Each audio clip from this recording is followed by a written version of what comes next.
The niche evolves. Creativity finds something where there was nothing and then builds its own niche. But it's a reciprocal process. One of the things that we often forget when we talk about niches in markets, in science, in politics, wherever new things happen, we often think of the new thing happening and then finding a niche. It's like the niche was there before. Well, that's wrong. The niche evolves with the thing that is new. For example, in a market, when you build something new, when you disrupt something and you create your own niche, you evolve with it. For example, if electric cars disrupt the automotive industry, they don't just find the niche of electric cars. They keep evolving, digitizing cars, creating autonomous robots, creating something that we don't even know right now what it's going to look like. When YouTube was created, it was meant to be a dating site and a video dating site. And it became something very different. So it evolved, and the niche or the ecosystem that this new thing is finding or stepping into evolves with the thing. When the first species went from water to land, the lungfish, as Neil Shubin calls it, a fish that had the ability to absorb oxygen through lungs and therefore had a different technology than all the other species that were living in water. Well, that fish found a niche. Yes, that fish found its own niche, which was maybe, we don't know exactly, but potentially it was something between water and land, maybe something like frogs today. But that was just the beginning. Then that thing started evolving. The lungfish started evolving its surroundings.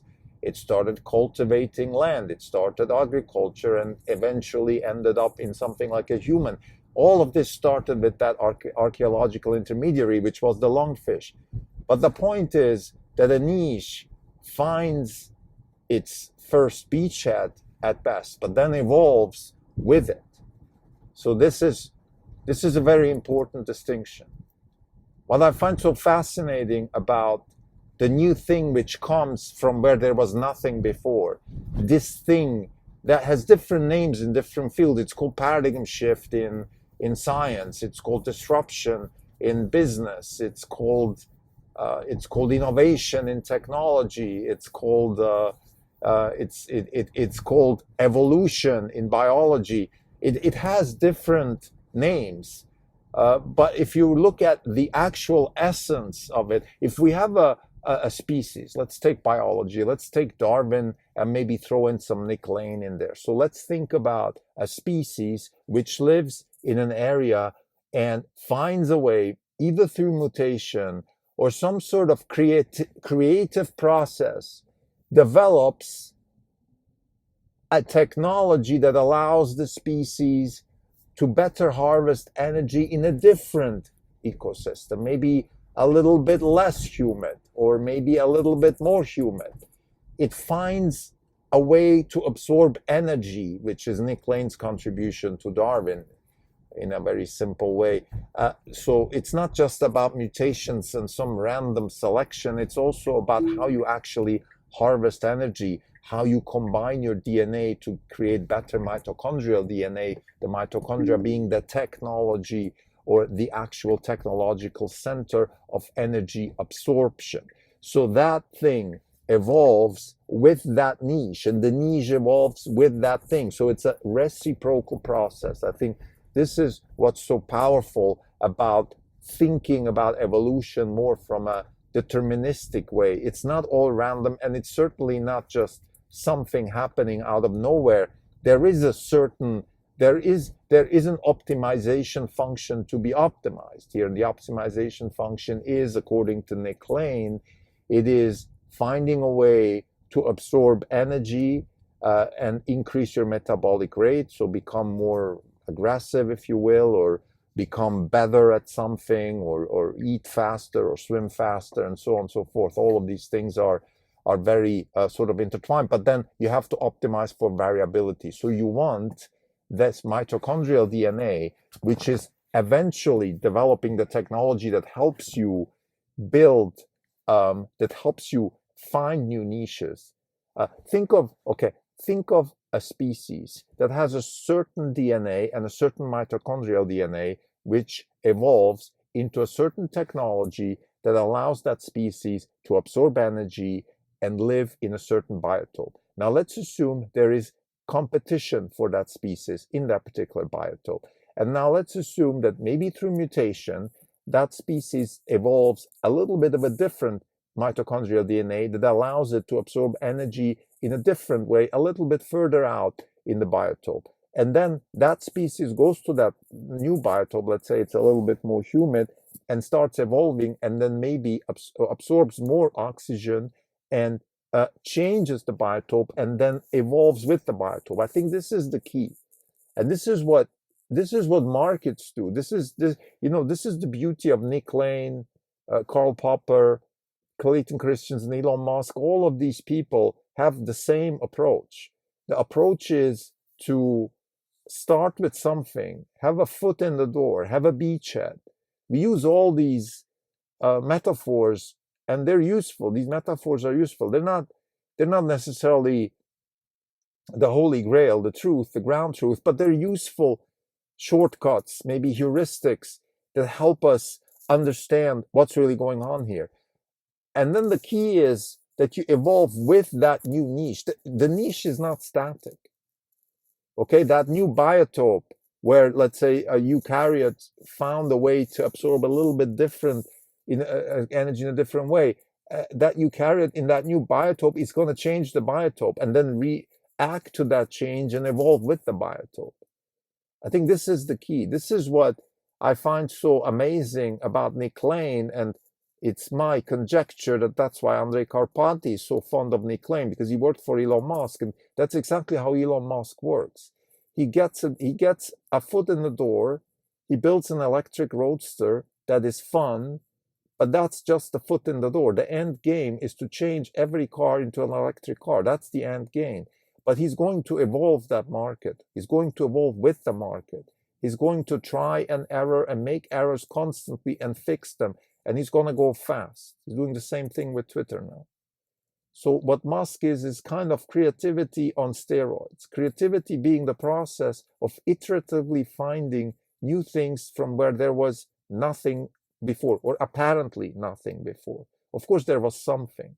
When the lungfish came on land, there was some traces of lungs in his respiratory apparatus, and there, by the way, there were traces of limbs, so the thing could crawl. So there's always something. When Amazon started with online retailing, there was some technology. Distributed databases were existing.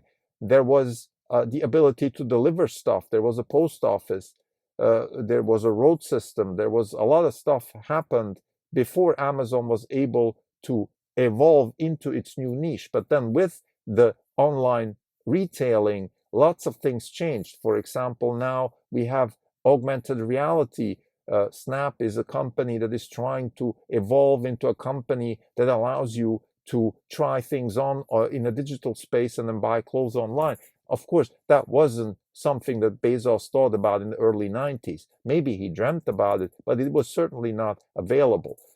When Reed Hastings started Netflix, he had a vision of streaming movies, but the technology wasn't ready. So he did the mail service. But the mail service, of course, by definition, there was something before. So when I say creativity is an iterative process where you create something out of apparently nothing, the apparent is very important, because the apparent means that we think, well, Amazon came out of nothing. Well, no, that's not true. Amazon didn't come out of nothing. It combined the pieces that were existent and created something completely new. The same with Tesla. When the first Roadsters went on the road, and then the Model S's, they literally used batteries that were used in iPhones. And the iPhones used batteries that were used in iPods, and the iPods used batteries that were used in some sort of flash type technology, storage technology. So there was, that's the storage side, but the battery, the lithium ion battery, was also used in all these portables. So again, very, very important. There's two things that I'm saying here. the one thing is that a niche, when it starts, when something finds a niche, then it evolves with the niche. The niche is not static, so it's a reciprocal process. And second, also incredibly important, that whenever something new happens, creativity always builds on something that was there before. It's just apparently there was nothing, because the creative process creates something literally that feels like it's new, but it's not new in a sense. It doesn't come out of nowhere. It comes out of an existing ecosystem, but then it just reassembles, it literally, in let's say Nick Lane's world in biology, it reassembles the DNA. It just puts them together. The C's, G's, and T's, and A's are still the same, but they reassemble them, and that new thing looks incredibly new, and that's what we call creativity. So very, very important. A niche is found, but then evolves with the thing that found the niche. So the disruptor, the creative process, is part of the evolution of the ecosystem that the creative process grows into. It's a relative game, and the reason it's relative game is because, and this is again the strength of Nick Lane's book, The Vital Question, because he explains evolution through the lens of the mitochondrial DNA. You start realizing that absorbing energy from an ecosystem allows you to evolve, but then you also change the ecosystem. So you have to keep evolving. And I'm applying this in an upcoming essay to business. And I'm just equating energy with resources. In other words, I'm using the same concept to try to understand disruption in business. And I'm applying this idea in particular to Elon Musk, because he's very adamant about it, and that's, by the way, where I draw the arch between Nick Lane, Karpati, and Musk, which is that you have, let's say, you wanna have electric, your vision is an electric car, right?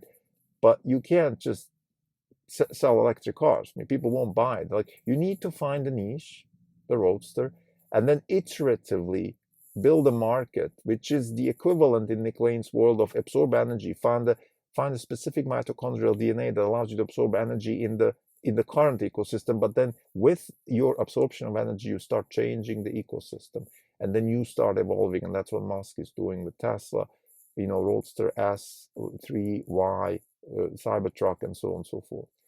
He also, by the way, didn't necessarily want to have autonomy, but then that evolved with the ecosystem and also with the general ecosystem. In other words, autonomy is available. It wasn't available before.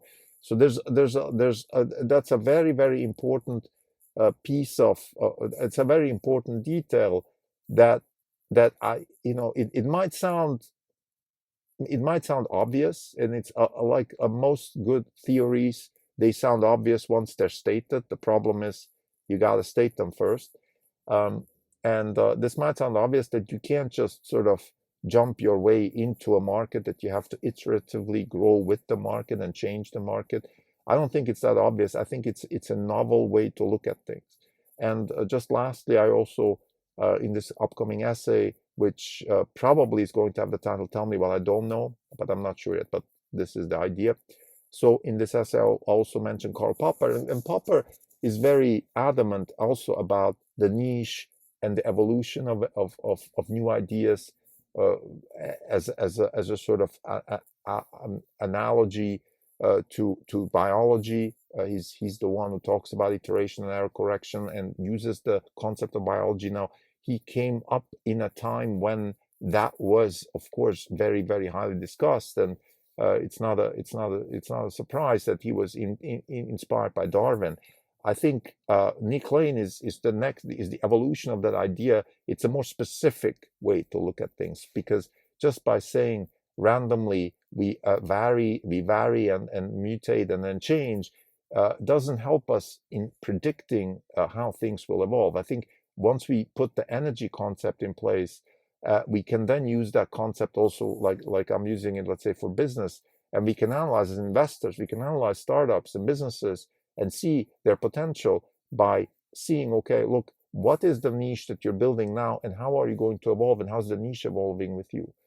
Lots of startups in Silicon Valley do that. They think about that, lots of VC. So this is, again, not a novel thing in a sense that nobody's doing it, but I think what's novel here is the perception and the formulation of the process, which is, again, that you find the niche and then you evolve with the niche and you change the niche and the niche changes you. Thank you.